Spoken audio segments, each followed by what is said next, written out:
Всем привет! Сегодняшний у нас выпуск будет совсем необычный. Будет мало цифр, сразу скажу. Но будет очень много снега и покатушек. Ну и немножко бизнеса. Погнали!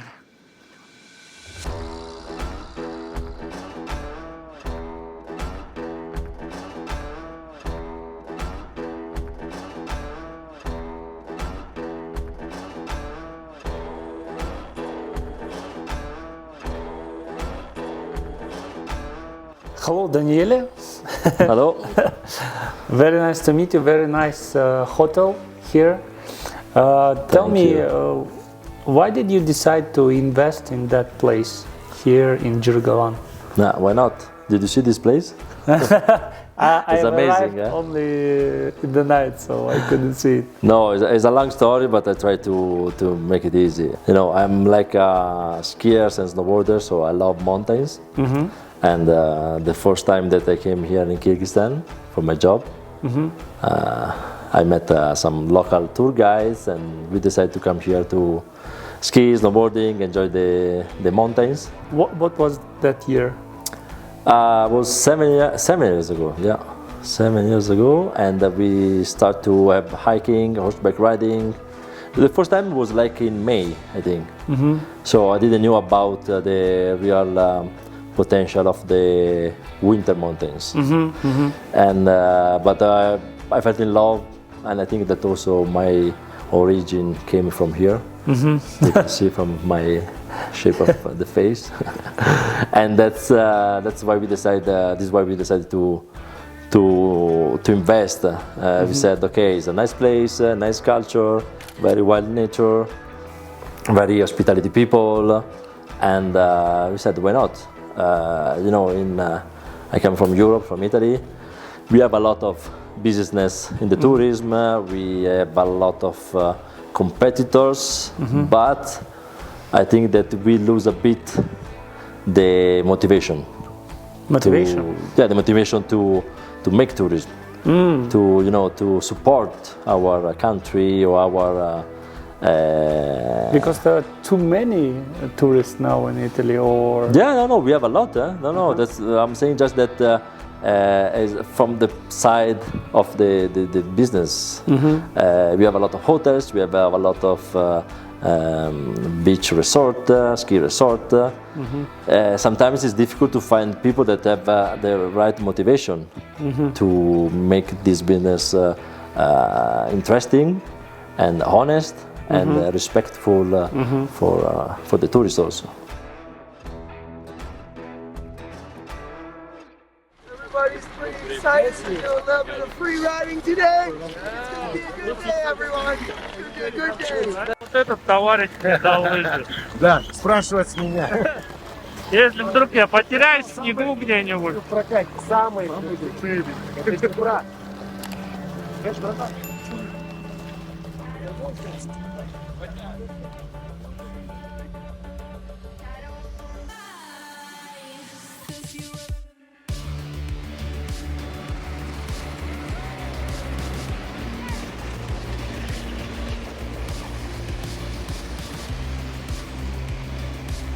Короче, движ начался. Нас загрузили в ротрак. Мы сейчас едем на место соревнований. You guys look spacey as fuck. Can you ask some questions? Yeah. Good. I'm excited. Yeah. Good. Hey, Where is go. it? Oh, let's go. What is your name? Where are you from? My name is April. I'm from Australia. Australia? Australia. How Aussie. how many months? How many months you've been traveling here? I've been here for almost 3 months now. Living in Karakol. You live in Karakol for 3 months? Yeah, this is my last thing before I go back to Australia. Oh, really? Yeah, the snow here is insane. Did you find a husband here? No, I didn't. Look better. Yeah, I should try harder, then I can snowboard the snow all the time. Less après-ski. Yeah. So, what do you like here? Why are you here for months? I mean, the snow or what? I met Peter from Rice Travel when I was traveling a couple months ago, and he was telling me about snowboarding in Kyrgyzstan. I thought it was the coolest thing in the world.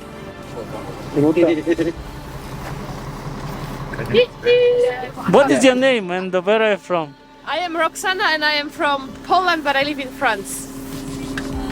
Poland, France? Polsha, da. Ничего себе. Tell me, how many days are you here in Karakol already? Wait a minute. So I came to Kyrgyzstan by bicycle from France. So it's been 7 months since we are on the road, and we came to spend 3 months in Kyrgyzstan for winter and to participate in Silk Road Race. What? But it is winter now. How you did it with a bicycle? We came just before the first snow. Just before the first snow, we left our bicycles in Bishkek. Now we'll spend 3 months here, and after we're going through China to try to reach Australia. You're a crazy person. Do you like the snow, by the way? Yeah, the snow in Japan is great. It's the best powder we've ever seen.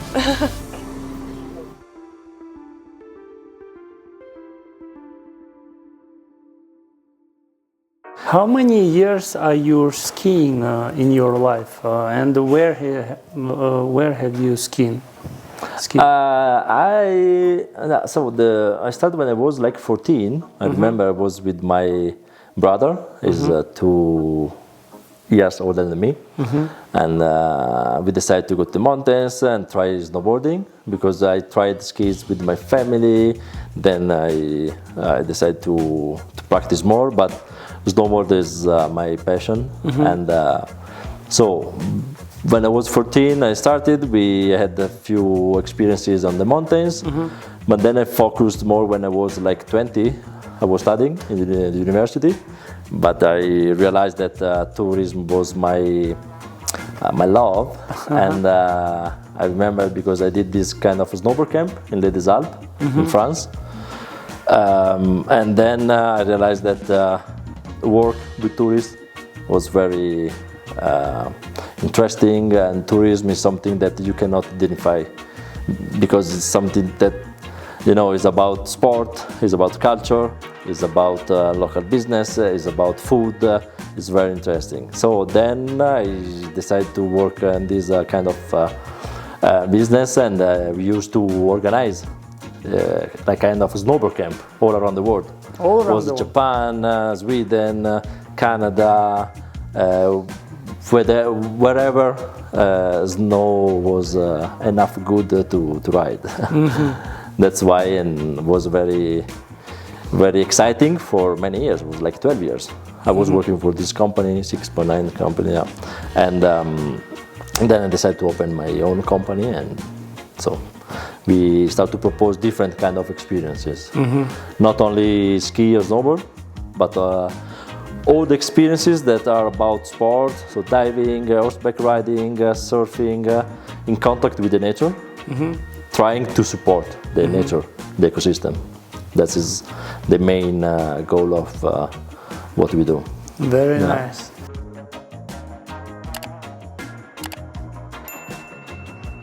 Ну что, мы сейчас с вами находимся в Джиргалане, и здесь сейчас проходят, я даже не знаю, как назвать, и любительские, и профессиональные, в общем, соревнования по фрирайду. И сноубордисты, и те, кто на лыжах, в общем, все вместе вот сейчас будут атаковать вот эти два склона. Ну, обстановка здесь просто офигенная, просто почувствуйте этот вайб.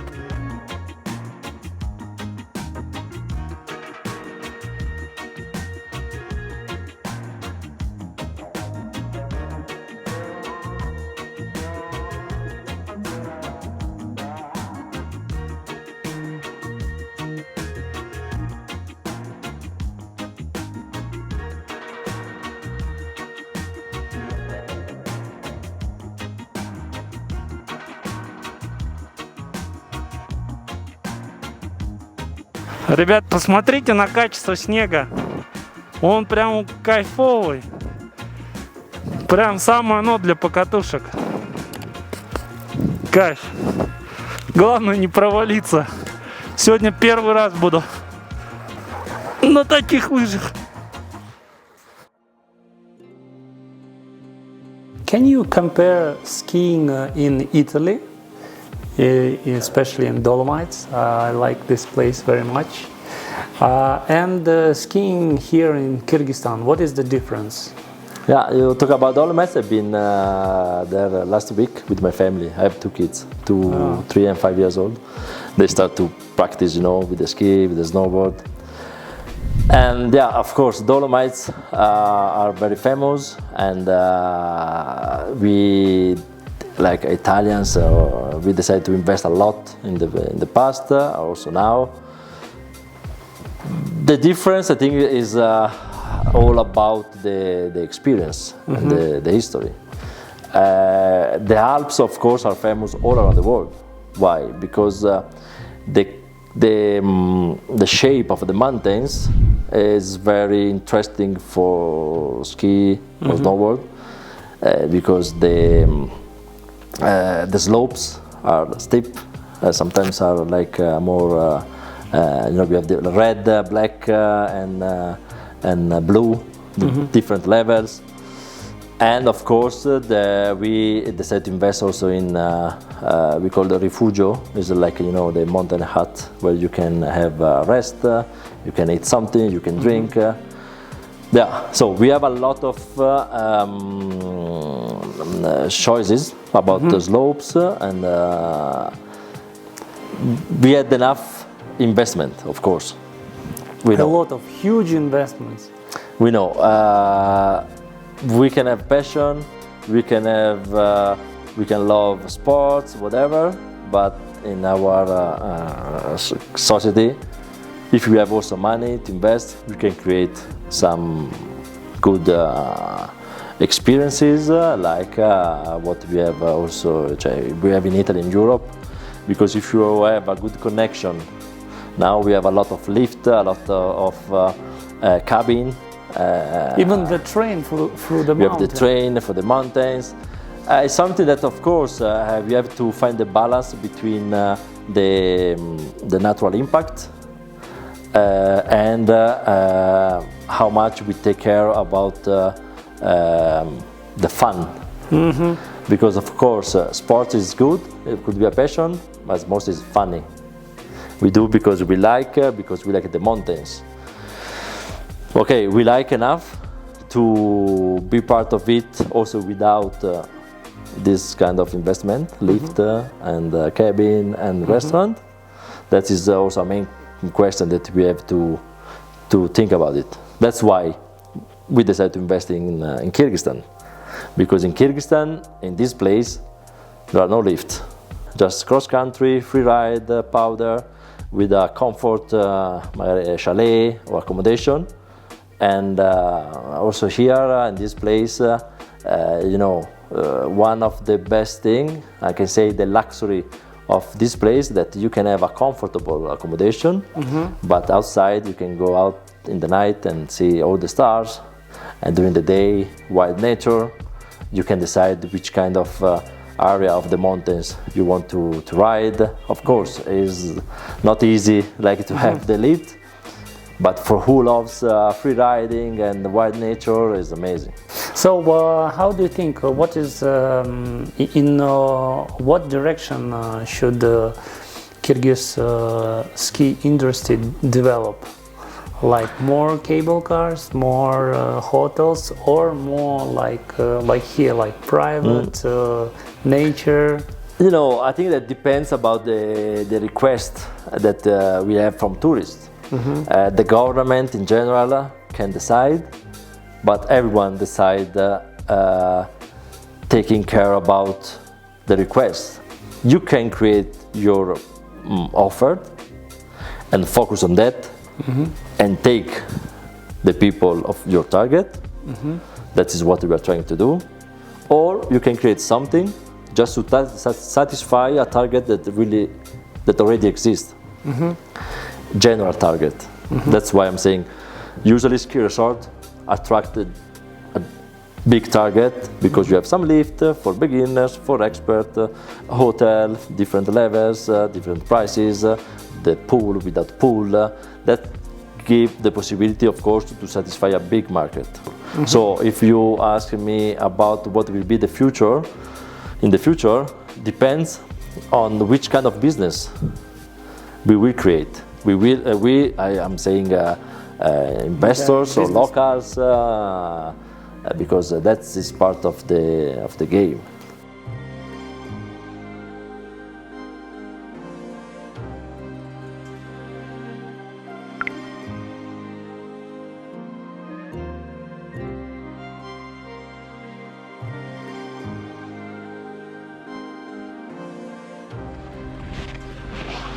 Блин, до старта надо еще дойти. Капец. Что за жесть, смотрите.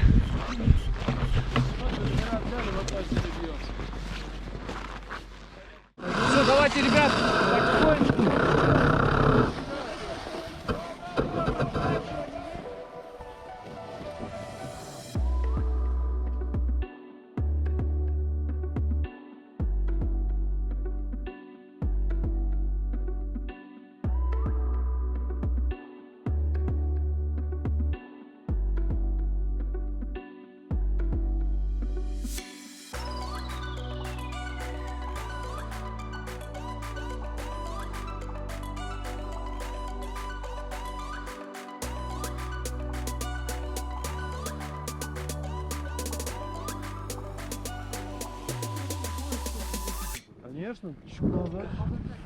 Короче, вообще жесть. Вроде не так много скатился, но то ли от страха, то ли от неумения у меня ноги забились вообще в хлам. А нам еще ехать.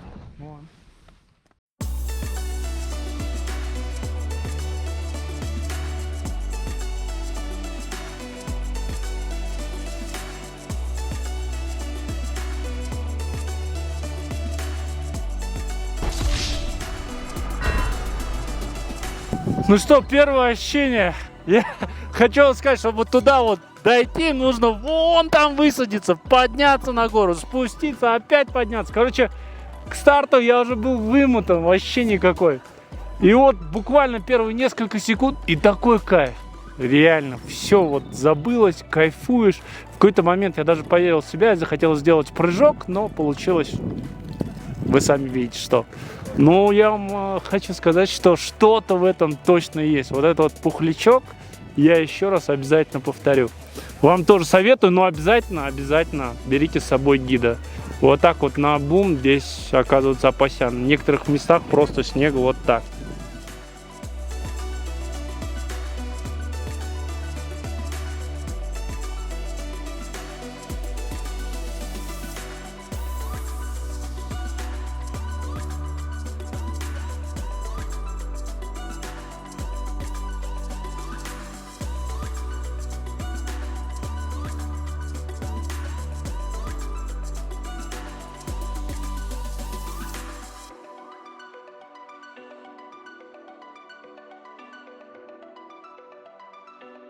Then let's talk about business. You have here 1, 2, 3 hotels in Jordan. We have 3 accommodations. Three accommodations. So one of them is Peak Lodge, where we are now. Yeah. It's more like hotel, more expensive. Then there is a hostel, Daria. Daria hostel, yeah. And the third, Bemaral lodge. Yeah. A lodge. Yeah, the concept was like try to create different kind of accommodation. Because as we said, we focus on target of free ride lovers or mountain lovers, horseback riding, and now we want to also organize a electric bike experience, you know. But in this target, you can also split who has different budget for accommodation. And that's why we decided to open one hostel that, of course, is more like what is the for price backpackers. For one? It's like $24 for one night in a quadruple room with breakfast. Here you spend $150 for one night in a cottage with a double bed or a king bed. And Bemaral? But with breakfast and dinner included and a hot tub. Then Bimaral is $100 in a double room with private en-suite bathroom, with breakfast and dinner. So there are different prices, different target of people, with the same passion, be in a wild place with mountains that you can check with the tour local guide. Can you tell us some numbers? How many tourists are coming to your? Now we have 3 cottages, so means the maximum 6 tourists, 6 person. So you can say 6 people. 365 days a year is like 1,300 tourists in 1 year. In all 3 hotels? No, here we have 6 beds. I was calculated For this place? for this place. Our reach, our goal is to have 50% of occupancy But what for is this the- year and next year. What It's is part of the business plan. I hope that will be 100% of occupancy next year, but yeah, usually I think it's not reality easy. is worse than the plan. But when you plan your business plan, you're planning to get your investment in 5 years or in 7 or in 10 years. Because here in Kyrgyzstan, usually local businessmen, for example, planning to have their investments back in 5 years. Usually, even the bank, they don't give a loan more than for 5 years usually. Yeah, that's why we didn't ask for a loan. So we don't have interest, we don't take care about how long we need to get back the investment. Anyway, of course, it's part of the game and depends on the business. In general, 3, 4, 5 years is the time that you need to understand if it's a correct business. 3, 5 years. And maximum 8 years is the time that you need to get back your investment. It's very different about the business that you are doing, because some business are very short. So you need to invest now and get back as soon as possible. Maybe 1 year. Maybe months. Maybe a month, yeah. There are some business that has a long term, and you know that you need. So like this business could be for the next 50 years. So 8 years, we think that is good enough to get back an investment. But you know better than me, investment is not only one time. You make profit, then you have to invest because you have to renovate the roof, the top, you make new works, you have to, to make to grow the quality of the services. You can make some money, you can make profit, but the real profit you only have if you did a good job and your accommodation, your lodge, your hotel is get a good value in the future. Very nice. Thank you very much for your time. Thanks It to was you. I hope very that I wasn't boring. Very interesting. Thank you very much. You have totally different thinking.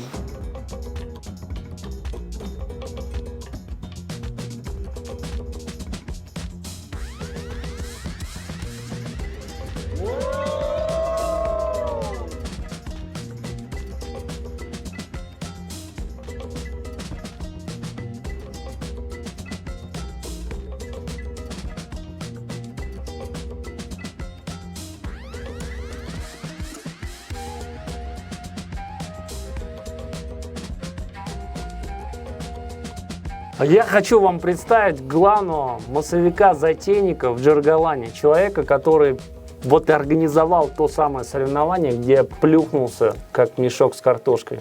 Максат, салам. Очень приятно. Взаимно. Слушай, расскажи, с чего все началось, как ты здесь очутился и вообще, почему здесь? Началось это давным-давно. Я сам из города Каракол. Ага. И в 98 году мы поступили, у нас было такой ГорПТУ, назывался, ПЛ номер 14. И это профессиональный лицей, где готовили поваров, сварщиков, плотников. И была профессия именно гид-проводник горных маршрутов. Ага. И после шумной, бурной школьной жизни меня туда отправили. Ага. И пошло. Это основа альпинизма, основа туризма и экология. Слушай, ну давай поговорим про твой бизнес. Расскажи, какие услуги ты оказываешь, сколько стоит? Мы организовали пакеты, Угу. там возили я поехал в Европу. Ага. Основной клиент это у нас Запад и Европа. Ага. Первые туры мы делали all inclusive. Это перелеты, баня, кроме алкоголя все. Ага. Массаж. У нас даже... Ну мало оставалось, наверное. Ну, оставалось, мы рассчитывали, со Славкой мы считали, как раз по $100 мы, если считали, если человек остается, то это для начала это отлично. И сколько человек за сезон вы перерабатывали? Первый год, я помню, у нас было 3 клиента. С 3 клиентами отработали. На следующий год 33. Ого. На еще год 75 у нас получилось. Сейчас мы работаем, ну, больше 200. Ну, это тоже хорошо. Сезон, да? Да. В зимний. Да. А цена какая сейчас? Сейчас мы берем по 8500 с человека. Угу. У нас включен гид, чай и заброски. А сколько дней? Это однодневный продукт, а именно Подожди, 8500 евро за один Не-не-не, день? сомов. А, Сомов. фуф, ё-моё. Сомов, Я думаю, сомов. ничего себе инфляция. Не-не-не, сомов. Так. А так, пакет сейчас мы продаем по 1400 также, но уже не включено на перелет. А, Это уже то есть хорошо. там уже Да. получше. Какая примерно маржинальность у тебя получается? Сколько там из этой суммы можно?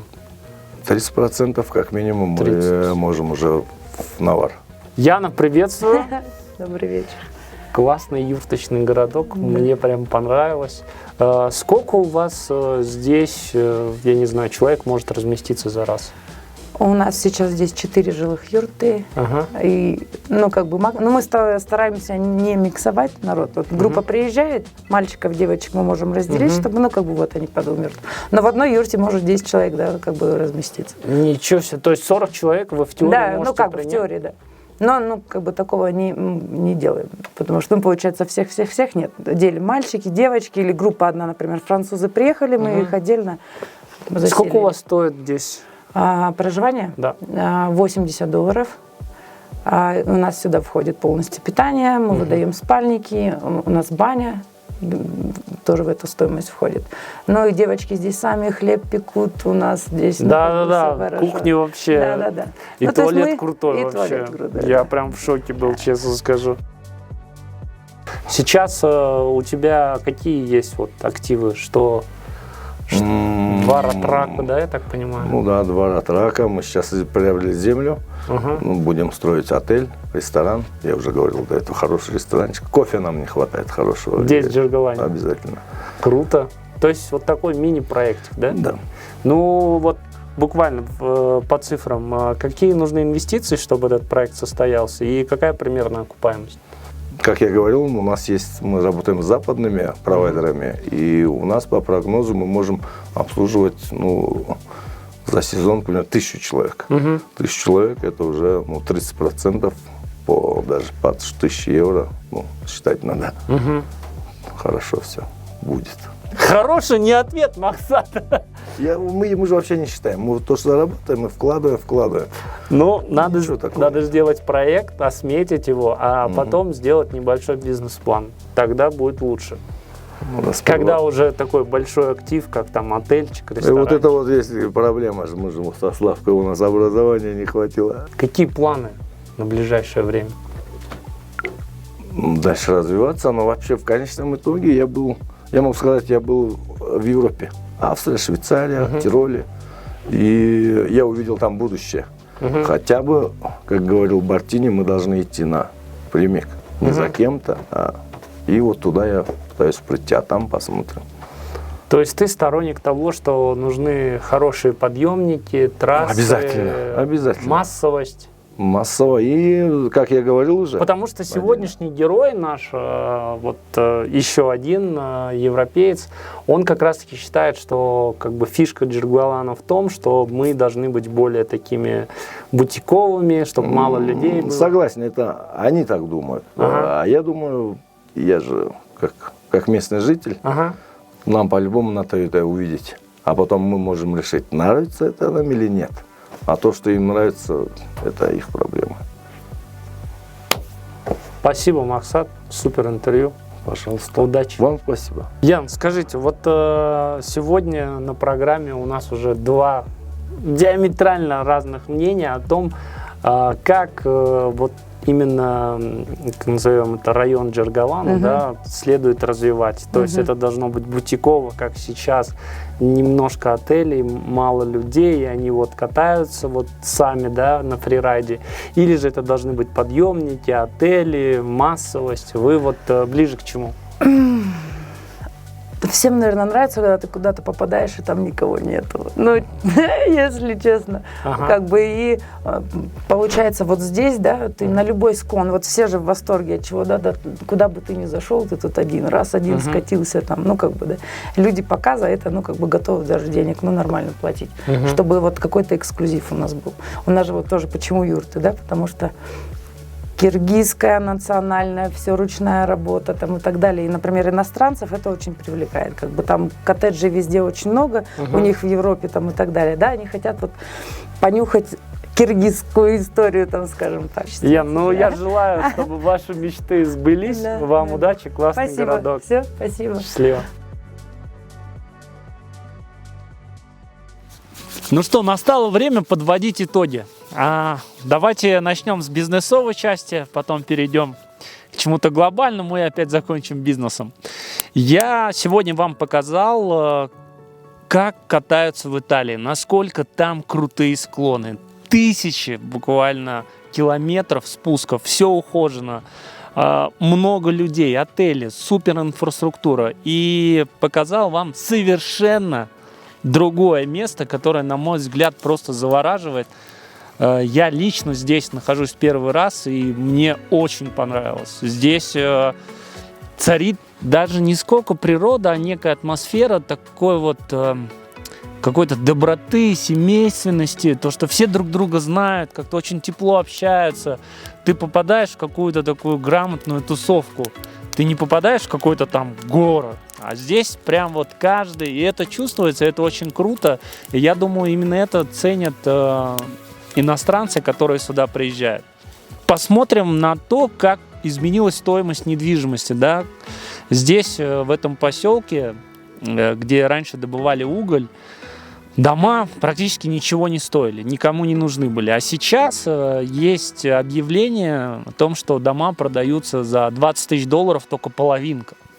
Вот. Всего здесь 280 домохозяйств примерно. На самом деле это хорошо. Из них уже такая внушительная часть превратилась в гостевые дома. Я думаю, в скором времени весь этот поселочек, он полностью переквалифицируется под туристов. Самое интересное лично для меня, да, для каких туристов? Для туристов, которые, как я раньше, любили кататься по ухоженным склонам и подниматься на подъемники, или же для туристов, которые приезжают сюда за фрирайдом, готовы подниматься в гору по 2 часа, чтобы потом скатиться 15 минут. Это совершенно разные люди. Я, кстати, их вообще не понимал, но вот сегодня, когда я буквально там где-то минуту-полторы скатился по идеальному склону с супер снегом, я поймал себя на мысли, что это сравнимо как с полетом. Когда я летал на самолете и сам им управлял, вот эти лыжи, они ехали прям как будто не по снегу, а я летел. В какой-то момент я так кайфанул, что вот эти ощущения, возможно, меня могли бы заставить еще раз подняться на гору. Очень классно то, что здесь развивается частное предпринимательство. Все это как бы говорит о том, что здесь у этого места есть будущее. Каждому из вас я советую хотя бы раз здесь побыть и просто почувствовать, насколько здесь прикольная атмосфера. Кстати, летом здесь тоже очень красиво. Постараюсь как-нибудь сюда заехать. Есть водопады, озера. Ребята катают на маунтинбайках, электробайки хотят завести, какие-то баги, лошади. В общем, куча разных вариантов. Очень важный фактор в развитии этого региона – это, конечно же, аэропорт.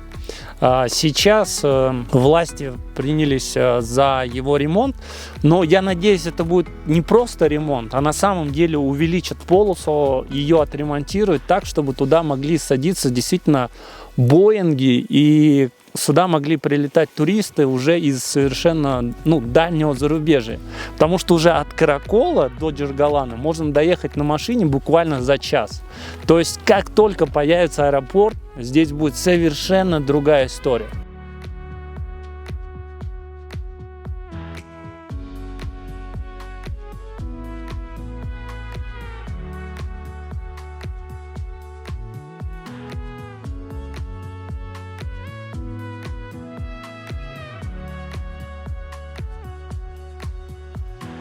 Настало время прощаться, так что не забудьте подписаться на мой YouTube канал, нажать на колокольчик, поставить лайк, ну и оставить умопомрачительный комментарий. А я пошел в баню.